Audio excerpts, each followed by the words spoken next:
Hello friends, welcome back to my channel DG accounts official. पिछले video में हमने देखा था एनपीओ के कुछ बेसिक्स और कुछ न्यू टर्म्स एनपीओ से रिलेटेड। इस वीडियो में हम फाइनेंशियल स्टेटमेंट्स ऑफ एनपीओ के बारे में कुछ देखेंगे और न्यू टर्म्स जो हमने पिछली वीडियो में देखी थी उसकी कुछ ट्रीटमेंट्स के बारे में जानेंगे कि हम उसको अकाउंट्स में कैसे ट्रीट करते हैं। सबसे पहले हमें पता है कि जो फाइनेंशियल स्टेटमेंट्स ऑफ एनपीओ उसके अंदर क्या क्या आती है, receipt and payment account, income and expenditure account और बैलेंस शीट। तो हम रिसिप्ट एंड पेमेंट अकाउंट से स्टार्ट करते हैं।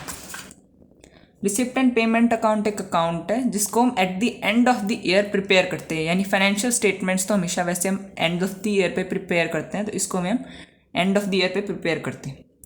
Showing summary of cash book transactions, हम इसके अंदर कैश बुक है उसकी समरी दिखाते हैं। कभी भी जैसे कि हम कैश बुक के अंदर देखेंगे तो जो ट्रांजैक्शंस है क्रोनोलॉजिकल ऑर्डर यानी डेट वाइज मेंशन की जाती है कि अगर हमें सब्सक्रिप्शन मान लो हमें मिला है 1 मई को मिला है तो हम उसको 1 मई डाल के लिख देंगे कि हमें 1 मई को इतना सब्सक्रिप्शन मिला है। 2 मई को मिला है तो हम 2 मई को दिखा देंगे। 3 मई को मिला है तो हम इतना दिखा देंगे। लेकिन जो हम रिसिप्ट एंड पेमेंट अकाउंट के अंदर शो करते हैं वो हम टोटल सब्सक्रिप्शन शो करेंगे कि हमें ऑल ओवर द ईयर कितना सब्सक्रिप्शन मिला है। उसके बाद हम देखेंगे over a certain period of time, यानी कि एक स्पेसिफिक टाइम पीरियड के अंदर ही बनाया जाता है। जैसे कि 1 ईयर के अंदर हमारे कितने अमाउंट हमें कितनी मिली है, हमने कितना पेमेंट किया है कैश का। अब हम इसके देखेंगे कुछ फीचर्स के अंदर फर्स्ट फीचर है सिमिलर टू कैश अकाउंट, यानी इसके और कैश अकाउंट के अंदर बहुत ज़्यादा सिमिलैरिटी है। मेन जो डिफरेंस है वो है ये वाला कि इसके अंदर हम समरी शो करते हैं लेकिन कैश बुक के अंदर हम क्रोनोलॉजिकल ऑर्डर के अंदर शो करते हैं। सेकंड फीचर है रियल अकाउंट। रियल अकाउंट के अंदर क्या होता है, debit what comes in credit what goes out, यानी अगर कैश आ रहा है तो उसको डेबिट करो, अगर जा रहा है तो उसको क्रेडिट करो। इसके अंदर भी हम वैसे ही करते हैं, अगर हमें कैश आ रहा है तो हम उसको रिसिप्ट साइड शो करेंगे और अगर जा रहा है तो हम उसको पेमेंट साइड शो करेंगे। थर्ड है कैश बेसिस ऑफ अकाउंटिंग। इसके अंदर हम सिर्फ कैश अकाउंट्स को ट्रीट करते हैं, कभी भी क्रेडिट आइटम्स को ट्रीट नहीं करते।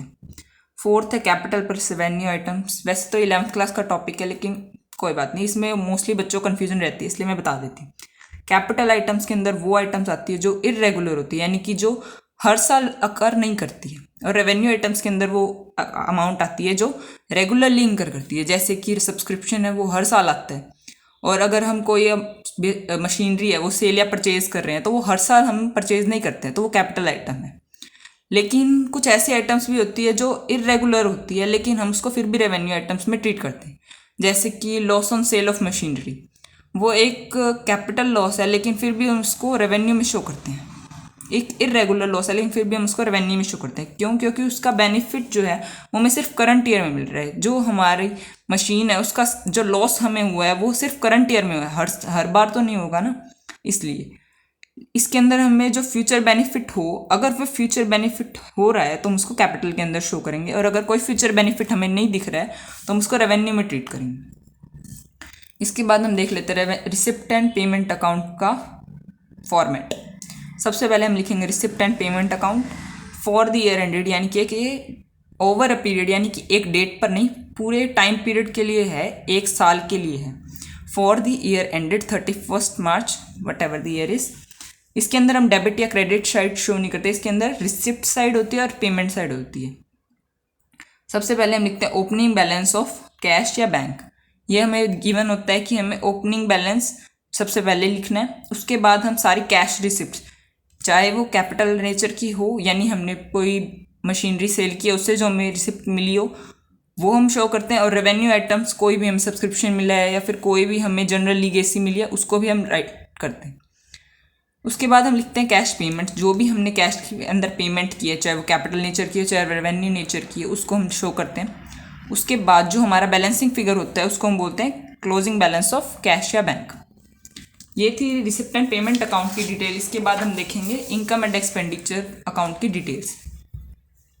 ये एक अकाउंट है जो सारे एक्सपेंसेस, लॉसेस, इनकम्स और गेन्स जो भी करंट ईयर से रिलेटेड है वो दिखाते हैं।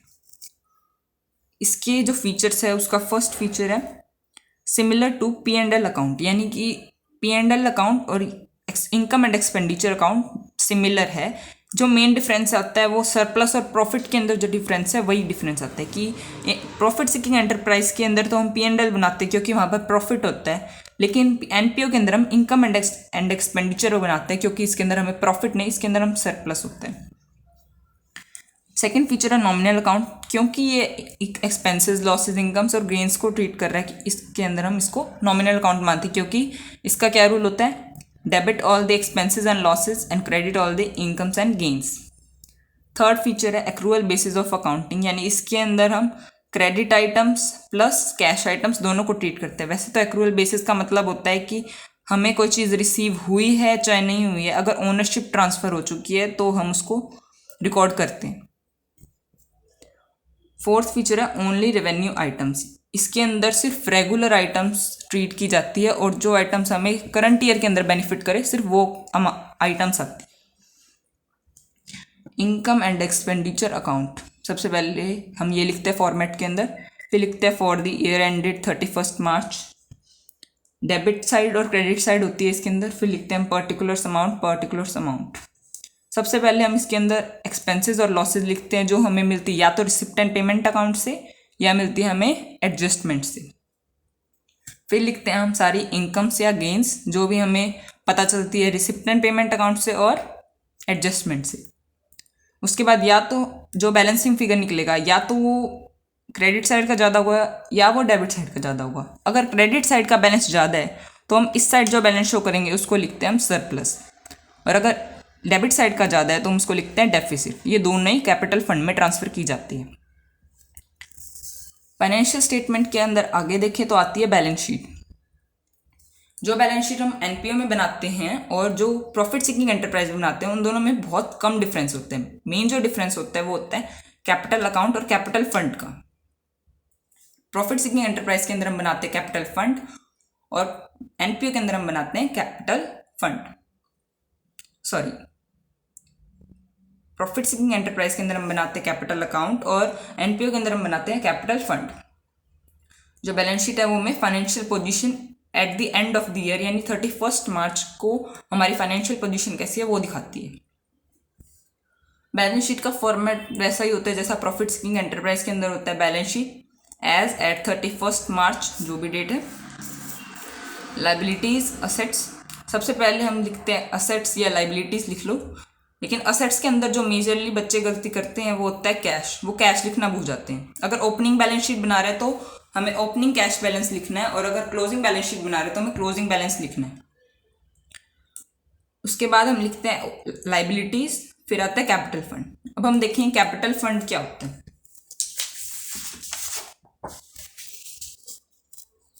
जैसे कि एक प्रॉफिट सीकिंग एंटरप्राइज के अंदर जो अमाउंट ओनर डोनेट करता है या ओनर कंट्रीब्यूट करता है उसको हम बोलते हैं कैपिटल अकाउंट, वैसे इसके अंदर क्या होता है कैपिटल फंड।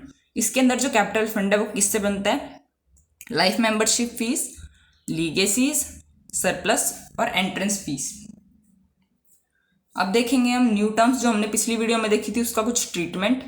सबसे पहले हमें पता होना चाहिए कि हम किस आइटम को कैसे ट्रीट कर रहे हैं। जो रेवेन्यू आइटम्स है जैसे कि हमने देखा उसको हम इनकम एंड एक्सपेंडिचर अकाउंट में ट्रीट करते हैं।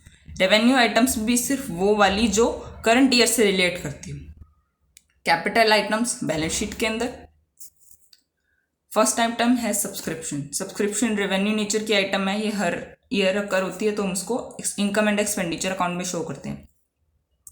सेकेंड है लाइफ मेंबरशिप फीस, ये कैपिटल नेचर की होती है, यानी कि कोई मेंबर है वो लमसम में पेमेंट करता है तो ये कैपिटल नेचर की है। ये हर साल अकर करे जरूरी नहीं है, इसलिए हम इसको बैलेंस शीट में शो करते हैं। या तो हम इसको कैपिटल फंड में ऐड कर देते हैं या फिर इसको अलग से शो कर देते हैं।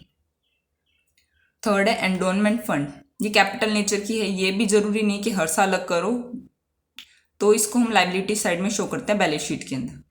फोर्थ है एंट्रेंस या एडमिशन फीस, इसके ऊपर आर्ग्यूमेंट है, जो स्कॉलर्स हैं वो आर्ग्यूमेंट करते हैं कि ये कैपिटल भी हो सकती है, रेवेन्यू भी हो सकती है। कैपिटल इसलिए हो सकती है क्योंकि ये एक मेंबर अपनी लाइफ की मतलब कि जो मेंबर बनने की स्टार्टिंग में पेमेंट करता है, तो ज़रूरी नहीं है कि हर साल अलग करो।